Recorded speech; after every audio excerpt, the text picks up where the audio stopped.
বাংলাদেশ 1971 সনে দেশ স্বাধীনের পরে শেখ মুজিব সাহেব ঘোষণা দিয়েছেন সোনার বাংলা। এই কথা শুনতেছেন আমার? কি ঘোষণা? সোনার বাংলা। আপনারা দেখছেন কিনা জানি না, আমি দেখছি একজনে বমি করছে আর একজনে খাইছে। জি, এরপরে একজন আসলো ঘোষণা দিল সবুজ বাংলা। কিছুদিন পরে আরেকজন এসে ঘোষণা দিল নতুন বাংলা। লেডি প্রধানমন্ত্রী ক্ষমতায় এসে ঘোষণা দিয়েছেন আধুনিক বাংলাদেশ।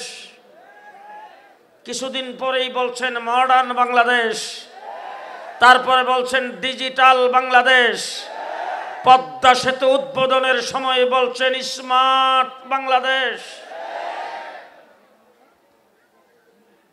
সব বাংলা দেখা শেষ। জুলাই আগস্টের আন্দোলনে বাংলাদেশের জনগণ মুসলমান যেইভাবে জেগে উঠেছেন, পরাজিত শক্তিকে বাংলাদেশ থেকে যেইভাবে ভাগিয়েছেন, আগামী দিনে বাংলা হবে ইসলামের বাংলাদেশ, ইসলামের বাংলাদেশ, ইসলামের বাংলাদেশ। কে কে রাজি আছেন ইসলামের বাংলাদেশ করার জন্য? মাওলানা মামুনুল হক সাহেব এখানে আগমন করেছেন। আমি জুনায়েদ আল হাবিব, হেফাজতে ইসলাম বাংলাদেশ ঢাকা মহানগরের সভাপতি। মাওলানা মামুনুল হক সাহেব মহানগরের সেক্রেটারি। হেফাজতে ইসলাম বাংলাদেশের কেন্দ্রীয় সিনিয়র যুগ্ম মহাসচিব আমি। মাওলানা মামুনুল সাহেব যুগ্ম মহাসচিব।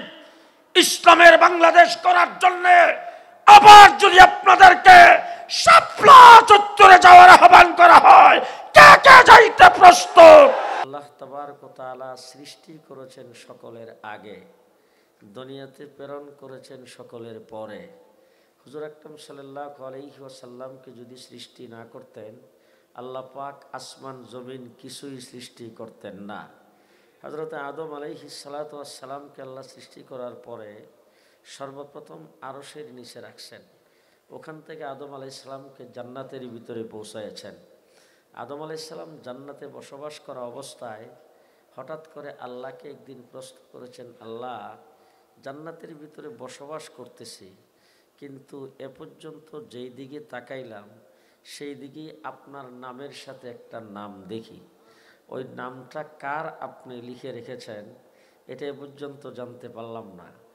আদম আলাইহিস সালামকে আল্লাহ প্রশ্ন করেছেন, কি নাম দেখলা, কোথায় দেখলা?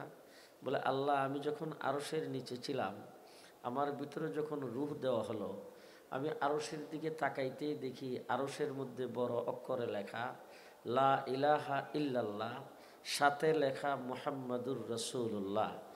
আরশের নিচ থেকে ফেরেশতারা আমাকে আনতে গেছেন, দেখি ফেরেশতাদের কপালে লেখা লা ইলাহা ইল্লাল্লাহ, সাথে লেখা মুহাম্মাদুর রাসূলুল্লাহ। আমি আইসা জান্নাতের ভিতরে ঢুকবো, দেখি জান্নাতের গেটের মধ্যে লেখা লা ইলাহা ইল্লাল্লাহ, সাথে লেখা মুহাম্মাদুর রাসূলুল্লাহ। জান্নাতের ভিতরে ঢুইকা দেখি জান্নাতের প্রত্যেকটি গাছের পাতায় পাতায় লেখা লা ইলাহা ইল্লাল্লাহ, সাথে লেখা মুহাম্মাদুর রাসূলুল্লাহ। এ পর্যন্ত জান্নাতে যত আসবাবপত্র দেখলাম, প্রত্যেকটা আসবাবপত্রের গায়ে লেখা লা ইলাহা ইল্লাল্লাহ, সাথে লেখা মুহাম্মাদুর রাসূলুল্লাহ।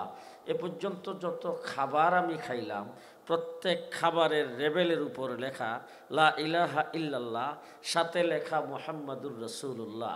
আল্লাহ পাক জিজ্ঞেস করেছেন, তুমি কি এখনো চিনতে পারো নাই? বলে, না। বলে, তাকে যদি না বানাইতাম তোমারও বানাইতাম না। অনেক রাত্র হয়েছে তো, সুবহানাল্লাহ আস্তে কইেন, বাইরের লোক যেন না শুনে। কথা কি বুঝাইতে পারতেছি? আমার নবী মুহাম্মদুর রাসূলুল্লাহ সাল্লাল্লাহু আলাইহি ওয়াসাল্লাম যদি পৃথিবীতে না আসতো, আদম আলাইহিস সালামকে আল্লাহ পাক কুদরতি হাতের দ্বারা তৈরি করতেন না। আমার নবীকে যদি আল্লাহ সৃষ্টি না করতেন, নূহ আলাইহিস সালামকে আল্লাহ কিস্তিতে উঠাইতেন না। আমার নবীকে যদি আল্লাহ সৃষ্টি না করতেন, সুলাইমান আলাইহিস সালামকে সিংহাসন দিতেন না। আমার নবী যদি সৃষ্টি না হইতো, তাহলে হযরত আদম আলাইহিস সালাম খলিলুল্লাহ হইতো না। আমার নবী যদি সৃষ্টি না হইতো, মূসা আলাইহিস সালাম কালিমুল্লাহ হইতো না। আমার রাসূল যদি সৃষ্টি না হইতো ইউসুফ আলাইহিস সালামের সৌন্দর্য আসতো না, আমার রাসূল যদি সৃষ্টি না হইতো ঈসা আলাইহিস সালাম রূহুল্লাহ হইতো না। মুহাম্মদুর রাসূলুল্লাহ সাল্লাল্লাহু আলাইহি সাল্লামের খাতিরে 1,24,000 নবী পৃথিবীতে আগমন করেছেন। হুজুর বলছেন আব্বালুমা খালাকাল্লাহু নূরি, আল্লাহ পাক সর্বপ্রথম আমার নূরকে তৈরি করেছেন। একজন ব্যক্তি রাসূলকে প্রশ্ন করেছেন, হুজুর আপনি নবী হইলেন কবে? হুজুর আকরাম সাল্লাল্লাহু আলাইহি ওয়াসাল্লাম জবাব দিয়েছেন, কুনতু নবিয়্যান ওয়াল আদামু বাইনাল মা'i ওয়াত তিন। আমি তখনও নবী ছিলাম যখন আদম আলাইহিস সালাম পানি আর মাটিতে মিশ্রিত অবস্থায় ছিল, অর্থাৎ আদমকে এখনো তৈরি করা হয় নাই, তখনও আমি নবী। ঘুমান নাই তো কেউ? আমি জিন্দা মানুষের সামনে কথা বলতেছি তো। এবার দৃষ্টান্ত স্বরূপ বলতে চাই, আমাদের এলাকায়, আমাদের দেশে, আমার দেশের বাড়ি ব্রাহ্মণবাড়িয়া, ঢাকাতেও এই সিস্টেমই দেখলাম। আমার মেয়ে বিয়ে দিয়েছি, ছেলে বিয়ে করাইছি, তো বাবুর্চি যখন আনি পাকশাক করার জন্যে, বাবুর্চি আইসেই জিজ্ঞেস করে মিষ্টি কি খাওয়াইবেন, মিষ্টি দ্রব্য কি খাওয়াইবার নিয়ত করেছেন, ফেন্নি, পায়েস না জর্দা? তখন বাবুর্চিকে যদি বলি যে পায়েস খাওয়াবো, তাইলে ফিন্নি খাওয়াবো, তখন বাবুর্চি বলে তাইলে ওই আয়োজনটা আমাকে আগে দেন, এটা আগে পাক করা লাগবে। তো ফিন্নি পায়েস পাক করছে আগে, পাক করে তারপরে ফ্যানের নিচে রেখে দিছে অথবা ফ্রিজে ঢুকাই তুইছে, এটা ওখানে ঠান্ডা হবে। এরপরে পাক করছে রুশ, পোলাও, রেজালা, বিরিয়ানি, যাবতীয় সব কিছু। এবার বলেন তো, খাওয়ার টেবিলে যখন পরিবেশন করা হবে তখন কোনটা আগে যাবে? হ্যাঁ, এটা কি ফাঁক করলো আগে না পরে? যেটা ফাঁক করলো পরে খাওয়ার টেবিলে আগে, আর যেটা ফাঁক করছে সবার আগে খাওয়ার টেবিলে হ্যাঁ শেষে। মুহাম্মদুর রাসূলুল্লাহ সাল্লাল্লাহু আলাইহি সাল্লামকে আল্লাহ পাক তৈরি করেছেন সকলের আগে, পৃথিবীতে প্রেরণ করেছেন সকলের পরে। 2 নম্বর কথা বলতে চাই, আল্লাহ পাক আমার নবী মুহাম্মদুর রাসূলুল্লাহ সাল্লাল্লাহু আলাইহি ওয়াসাল্লামকে বানিয়েছেন এই সৃষ্টি জগতের মকসুদ, সৃষ্টি জগতের উদ্দেশ্য। আমার নবীর খাতিরেই আল্লাহ পাক সব কিছু সৃষ্টি করেছেন। মুহাম্মদুর রাসূলুল্লাহ সাল্লাল্লাহু আলাইহি ওয়াসাল্লাম যদি পৃথিবীতে না আসতো তাহলে 71 মুক্তিযুদ্ধ হতো না। আমার রাসূল যদি পৃথিবীতে না আসতো শেখ মুজিব নামে কোনো লিডারের জন্ম হতো না। আমার রাসূল যদি পৃথিবীতে না আসতো জিয়াউর রহমান নামে কোনো প্রেসিডেন্ট হতো না। আমার রাসূল যদি পৃথিবীতে না আসতো ঢাকা নামে কোনো রাজধানী হতো না। আমার নবী পৃথিবীতে না আসলে পদ্মা ব্রিজও হতো না, কর্ণফুলী ট্যানেলও হতো না। কথা কি বুঝাইতে পারতেছি? আমার নবী হলেন সৃষ্টি জগতের উদ্দেশ্য, সৃষ্টি জগতের উদ্দেশ্য। এবার আমি আপনাদেরকে দৃষ্টান্ত স্বরূপ বলতে চাই, মনে হয় আপনারা আমার কথায় একমত হবেন। আজকের এই যে আপনাদের মাহফিলের আয়োজন, এই আয়োজনটা সম্পূর্ণটা করা হয়েছে, মাওলানা মামুনুল হক সাহেব দাওয়াত কবুল করেছেন, তিনি আসবেন এই উদ্দেশ্যে। কথা বলেন, উনি আসবেন এই উদ্দেশ্যে আজকের এই আয়োজন। এবার জিজ্ঞেস করতে চাই, উনি কি আগে আসছেন না প্যান্ডেলরা আগে করছেন? জি, লাইট লাগাইছেন তো উনি আসার পরে, মাইক, স্টেজ, আপনারা তো আইছেন উনি আসার পরে না আগে? উনি হলেন এই মাহফিলের মূল উদ্দেশ্য, মূল মকসুদ।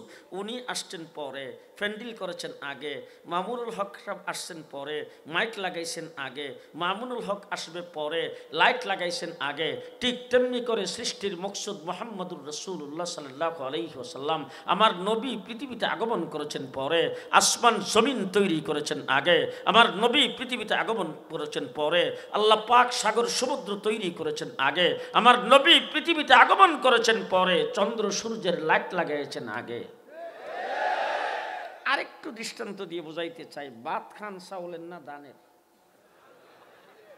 হ্যাঁ, দানের ভাত না চাউলের ভাত? চাউলের ভাত। এবার জিজ্ঞেস করতে চাই, চাউল আগে না দান আগে?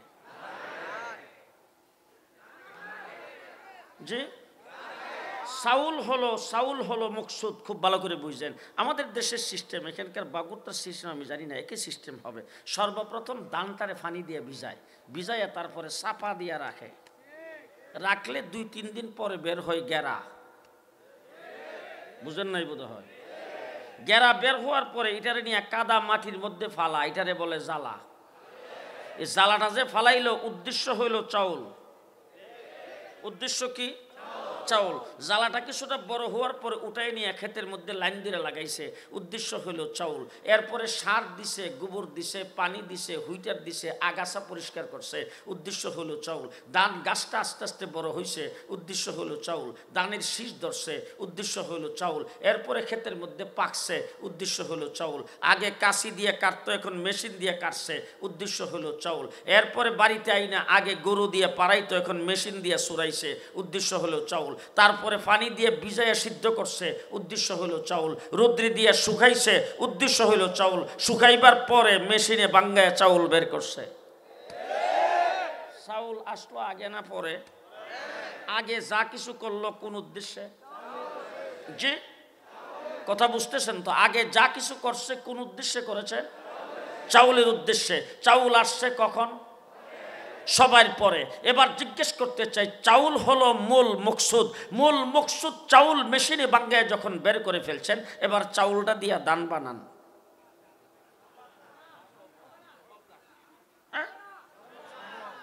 আমি আমাদের ব্রাহ্মণবাড়িয়াতে এক মাহফিলে বয়ান করে রাত্রে প্রায় 1:30টা বাজে। তখন আমার একজন মৌলানা সাহেব এসে বলল, হুজুর অনুমতি দিলে আপনার সামনের সিটটাতে আমি একটু বসতাম। ঠিক আছে বসেন।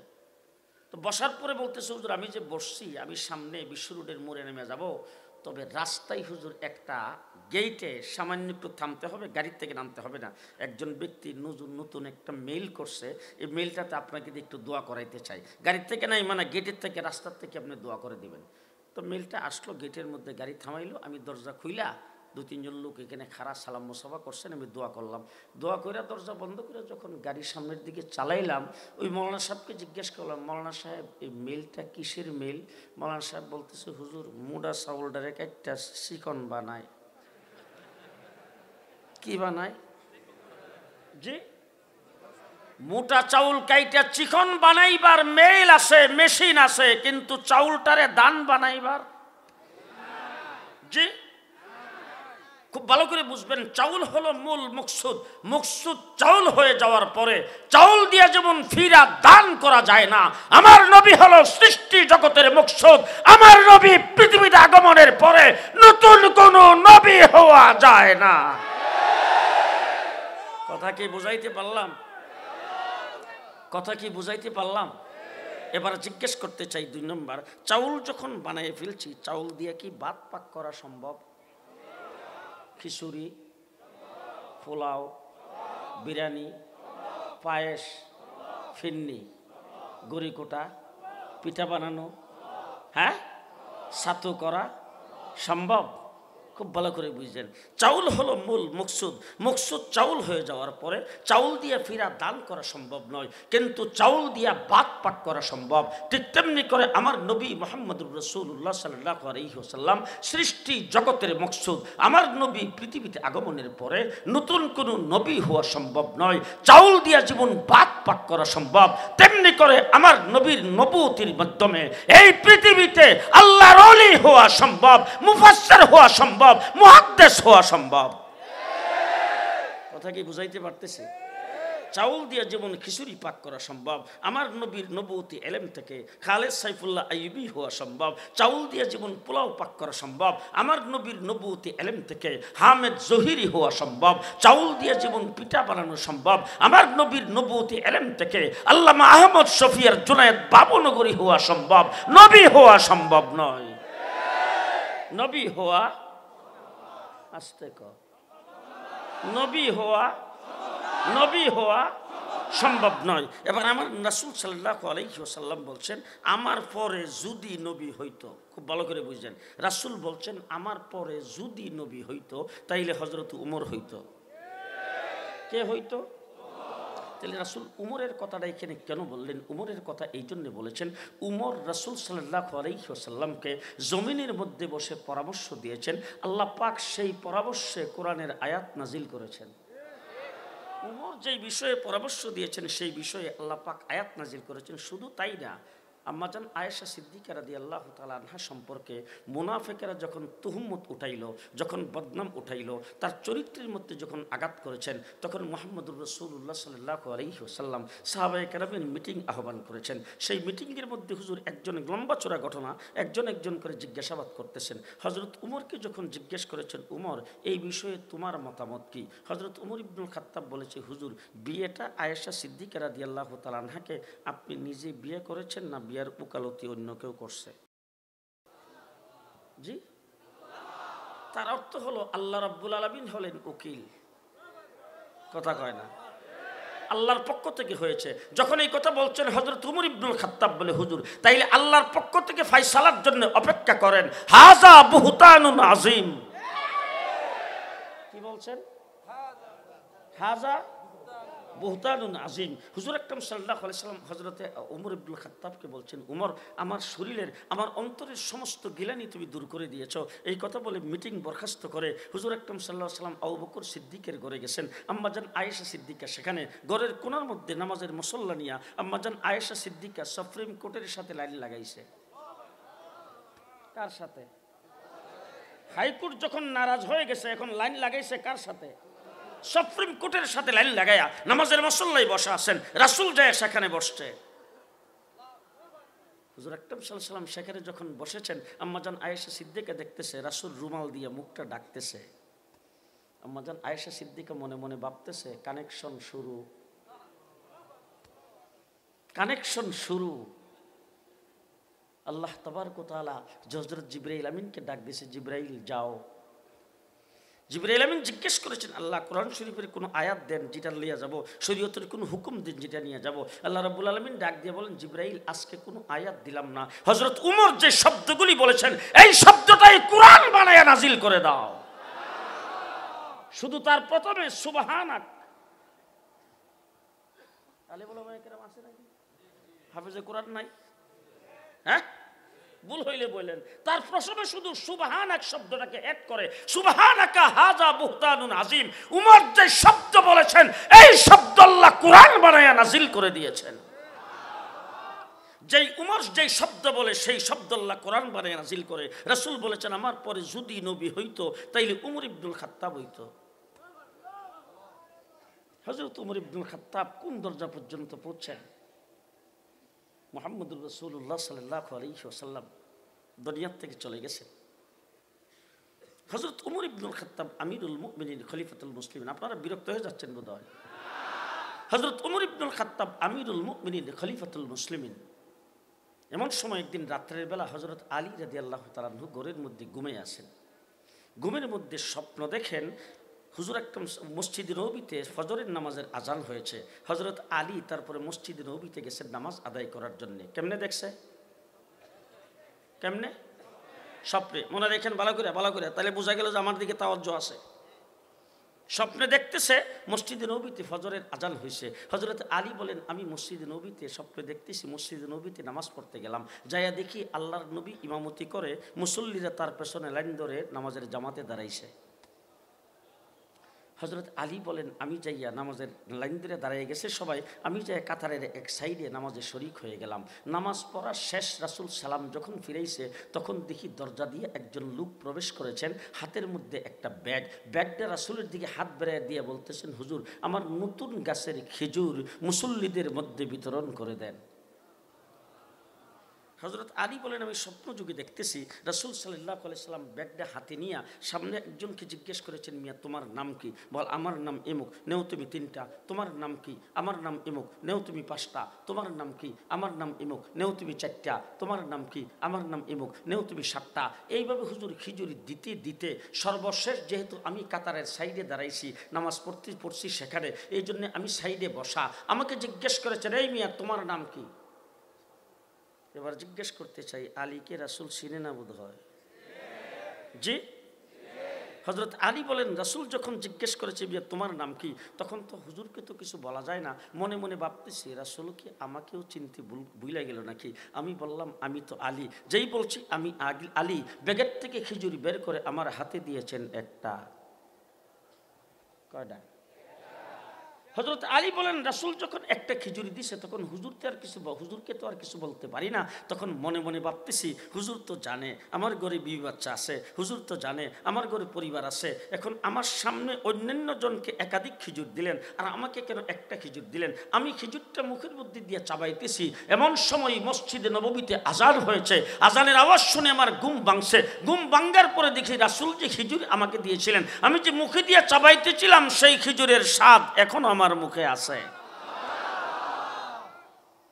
হযরত আলী বলেন উযু করে তখন আমি মসজিদে নববীতে গমন করলাম। যাইয়া দেখি আমিরুল মুমিনিন খলিফাতুল মুসলিমিন নামাজের ইমামতি করে মুসল্লির নামাজে দাঁড়ায় গেছে। আমি যে কাতারের এক সাইডে দিয়ে নামাজে শরীক হলাম। নামাজ যখন শেষ করিয়া মুসল্লিদের দিকে যখন উমর ইবনুল খাত্তাব ফিরে বসলেন তখন দেখি দরজা দিয়ে একজন লোক ঢুকতেছে, হাত বেড়াইয়া ব্যাগটা হাতি দিয়ে বলতেছেন, উমর ইবনুল খাত্তাব আমিরুল মুমিনিন আমার নতুন গাছের খিজুর মুসল্লিদের মধ্যে বিতরণ করে দেন। আগেই বলছি সুবহানাল্লাহ, এত জোরে না বলার জন্য। যখন বলছে যে বিতরণ করে দেন তখন আমি মনে মনে ভাবতেছি কিরে স্বপ্নে যা দেখলাম তাই যেমন মনে হইতেছে।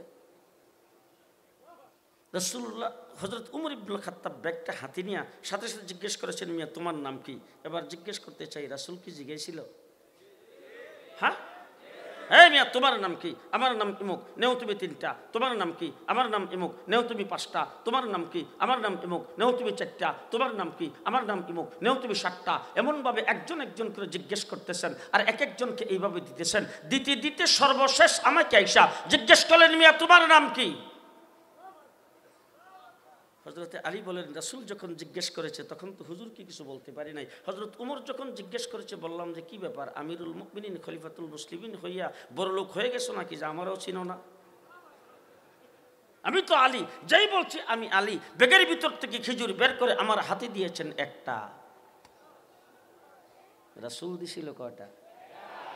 জি, যখন আমার হাতে একটা খিচুড়ি দিয়েছে, রাসূল যখন একটা খিচুড়ি স্বপ্নে দিয়েছিল তখন তো হুজুরকে কিছু বলতে পারি নাই। যখন আমাকে একটা খিচুড়ি দিয়েছে তখন আমি বললাম যে ভাই আমার সামনে অন্যান্য জনকে খিচুড়ি দিয়েছ একাধিক, আমাকে কেন একটা খিচুড়ি দিলা? হযরত উমর ইবনুল খাত্তাব ডাক দিয়ে বলেছেন, হে আলী, ঘুমের ঘরে আল্লাহর নবী যদি তোর একাধিক খিচুড়ি দিত আমি এখন তোমাকে একাধিক খিচুড়ি দিয়ে দিতাম।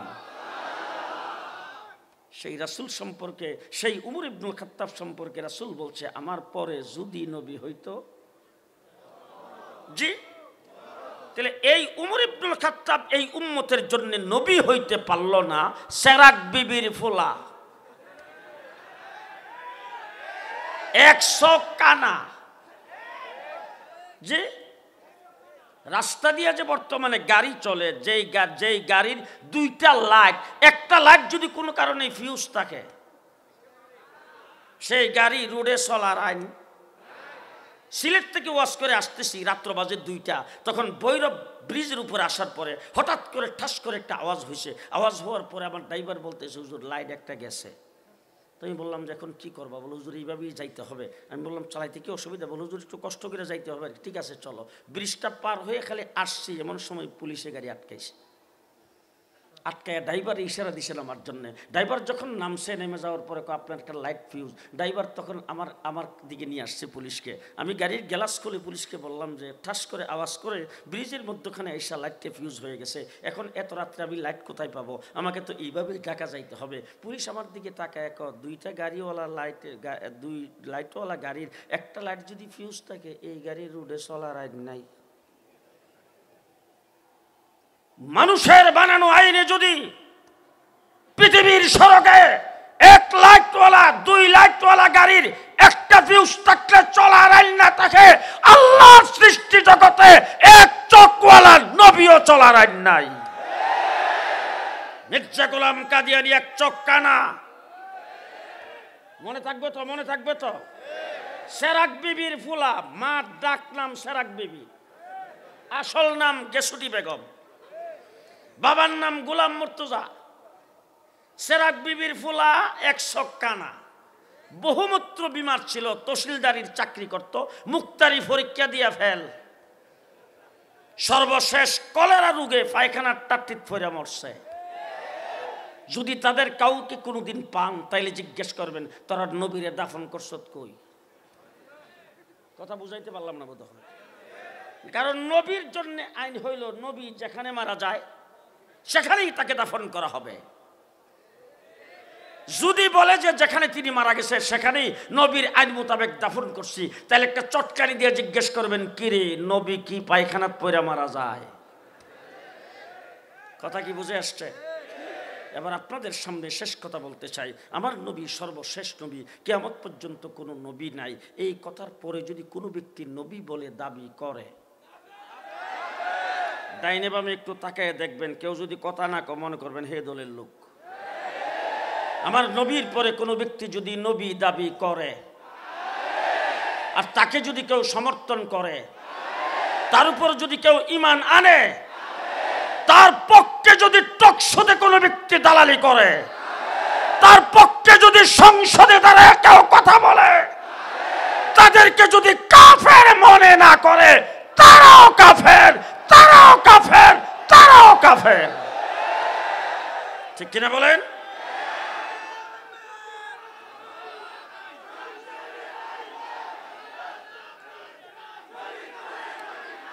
কিন্তু আজকের এই জনসমুদ্র থেকে একটা দাবি জানাতে চাই, কাদিয়ানীরা আমার নবীর দুশমন, ইসলামের দুশমন।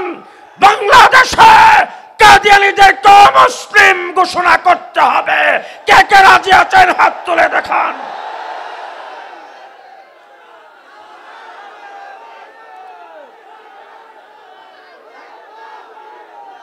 কথা শেষ, ভালো করে শোনেন। 2 নম্বর কথা বলতে চাই, আমাদের দেশটা মুসলমানের দেশ। কার দেশ? আরো আসতে কয়ে, কার দেশ? দৃষ্টান্ত স্বরূপ বলতে চাই, 1947 সনে ইংরেজ থেকে লাঠি ডান্ডা দিয়ে বাড়ি দিয়ে আলেম ওলামা একরাম যুদ্ধ জাহাদ করে 3.5 লক্ষ আলেম জীবন দিয়ে দেশকে আমরা ইংরেজ থেকে স্বাধীন করেছি। স্বাধীন হয়েছে দ্বিজাতি তত্ত্বের ভিত্তিতে 2 ভাগে। কয় ভাগ? 2 ভাগ। একটা ভাগের নাম হয়েছে হিন্দুস্তান, আরেক ভাগের নাম পাকিস্তান। একটার নাম হিন্দুস্তান, আরেকটার নাম পাকিস্তান। এবার আমি জিজ্ঞেস করতে চাই, পাকিস্তান একটা, হিন্দুস্তান একটা। আমাদের কলিকাতা, তাদের ভাষাও বাংলা। আমাদের কলিকাতা, তারাও বাঙালি আর আমরাও বাঙালি। তাইলে আমরাও বাঙালি, তারাও বাঙালি। তারাও বাংলা ভাষায় কথা বলে, আমরাও বাংলা ভাষায় কথা বলি। কিন্তু দ্বিজাতি তত্ত্বের ভিত্তিতে দেশ যখন স্বাধীন হয়েছে, আমরা পড়ছি পাকিস্তানের অংশে, কলিকাতা পড়ছে জি। এবার শেষ কথা, আপনারা এই প্রশ্নের জবাব দিবেন, আমার কথা এখানেই শেষ। আমরা পাকিস্তানের অংশে কেন পড়লাম? বলেন বলেন বলেন। একই বাঙালি জাতি, একই বাংলা ভাষায় কথা বলি। আজকে কলিকাতা পড়ছেন হিন্দুস্তান আর আমরা পড়ছি পাকিস্তান। আমরা কেন পাকিস্তান হলাম? আমরা পাকিস্তানের অংশ হয়েছিলাম মুসলিম মেজরিটি হিসাবে। ঠিক কিনা বলেন? ঠিক কিনা বলেন? এবার পশ্চিম পাকিস্তানিরা যখন আমাদের উপর জুলুম নির্যাতন করেছে, তারা যখন আমাদের দেশের সম্পদকে লুণ্ঠন করেছে, তারা যখন আমাদের অধিকারের উপর হস্তক্ষেপ করেছে, তখন 1971 সনে 7.5 কোটি বাঙালি অস্ত্র ধরে আমরা এই দেশকে 9 মাস রক্তক্ষয়ী যুদ্ধ করে। কথা কি বুঝাইতে পারতেছি? কথা কি বুঝাইতে পারতেছি? এবার আমরা 71 যুদ্ধ করেছি কয় মাস? কয় মাস? এবার জিজ্ঞেস করতে চাই, কাশ্মীর স্বাধীনতা যুদ্ধ করে কতদিন? কাশ্মীর স্বাধীনতা যুদ্ধ করতেছে আজকে 70 বছর। আসামের দিকে তাকায় দেখেন, স্বাধীনতা যুদ্ধ করতেছে আজকে 40 বছর। ত্রিপুরার দিকে তাকায় দেখেন, 40 বছর স্বাধীনতা যুদ্ধ করতেছে, আজ পর্যন্ত স্বাধীন হয় নাই। পরিষ্কার কথা বলে যাচ্ছি, 1947 সনে মুসলিম অধ্যুষিত মুসলমান এলাকা হিসাবে যদি আমরা পাকিস্তানের অংশ না হতাম, আমরা হিন্দুস্তানের অংশ হলে 70 বছর লড়াই করেও স্বাধীনতা অর্জন করতে পারতাম না। 71 মুক্তিযুদ্ধ করে স্বাধীন হয়েছি কি হিসাবে? এই ডাইনে বামে তাকিয়ে দেখবেন, কেউ যদি কথা না কষে কাওয়া কাদেরের দলের লোক। 71 মুক্তিযুদ্ধ করে স্বাধীনতা অর্জন করেছি কোন কারণে? মুসলমান। কোন কারণে? কোন কারণে? মুসলমান। ভারত গত 16 ডিসেম্বর বিজয় দিবসের দিন ভারতের প্রধানমন্ত্রী মোদি বক্তব্য দিয়েছেন, বলছেন হিন্দুস্তানের স্বাধীনতা, হিন্দুস্তানের বিজয়। মিস্টার মোদি সাহেব, বাংলাদেশ নিয়ে কথা বলতে সাবধান। কথা বলবার আগে একটু আফগানিস্তানের দিকে তাকায় দেখবেন। পৃথিবীর সবচাইতে বড় সুপ্রিম পাওয়ার আফগানিস্তান লাঠি ডান্ডা দিয়ে বাইরিয়া আমেরিকাকে বিদায় করে দিয়েছেন প্যাম্পাস পরায়া। আপনাকে বলবো আপনার দুটি সামলান, তারপরে বাংলাদেশ নিয়ে কথা বলবো।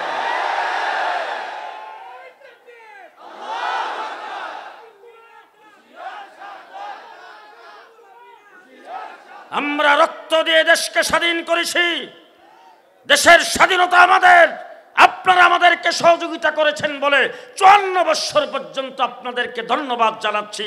তবে আজকে আপনার কথার পরিপ্রেক্ষিতে বলতে চাই, এ পর্যন্ত কোনো লিডার বলে নাই 1971 সনে পশ্চিম পাকিস্তানিরা আমাদের দেশে যখন যুদ্ধ করতে আসছিল, অস্ত্র শস্ত্র নিয়ে আসছিল, ভারী জিনিসপত্র নিয়ে আসছিল, দামি জিনিসপত্র নিয়ে আসছিল, আমাদেরকে সহযোগিতা করতে এসে আমার দেশের সব লুণ্ঠন করে আপনারা নিয়ে গেছেন। 54 বছর পর্যন্ত তিস্তার পানি আমাদেরকে দেন নাই। কথা আসতে বলেন কেন? বাসরের নাম নিতে লজ্জা করে? আজকে আমার দেশে গত 15 বছর যারা শোষণ করেছে, যারা দেশটাকে লুটপাট করে তলাবিহীন জুড়িতে পরিণত করেছে, তারা বলছে জামাই বউয়ের সম্পর্ক, জামাই বউয়ের সম্পর্ক। তবে আমরা তো সেই মুদির কাছে আমাদের কোনো মেয়েকে বিয়ে দিতে চাই নাই। মেয়ে তো ভাগ্যে গেছে, মেয়ে তো বাইকে গেছে, আমরা তো বিয়ে দিতে চাই নাই। এখন বাইকে গেছে পরে তুমি স্থান দিয়েছ, আবার এখন যৌতুক চাও। ঘটনা কি? কি ঘটনা? যাকে পৃথিবীর কোনো দেশ গ্রহণ করে নাই তাকে তুমি আশ্রয় দিয়ে প্রমাণ করেছ তুমি বাংলাদেশের বন্ধু নয়। ঠিক কিনা বলেন? আজকে পদে পদে বাংলাদেশের বিরুদ্ধে গভীর ষড়যন্ত্র শুরু হয়েছে। ঠিক না ঠিক? এই ষড়যন্ত্রের অংশ হিসাবে সচিবালয়ে আগুন দেওয়া হয়েছে। ঠিক কিনা বলেন? হ্যাঁ, মুসলমান কথাগুলি বলছি এই জন্য সতর্ক থাকতে হবে। পরাজিত শক্তি বাংলাদেশে যেন আসতে না পারে। সবাই সতর্ক আছেন তো? সতর্ক আছেন তো? শেষ শুধু একটা কথা বলতে চাই, দেশ স্বাধীন হয়েছে 1971-এ। 71-এর স্বাধীনতা যুদ্ধের পরেই হযরত মাওলানা মামুনুল হক সাহেব সম্ভবত আসতেছেন।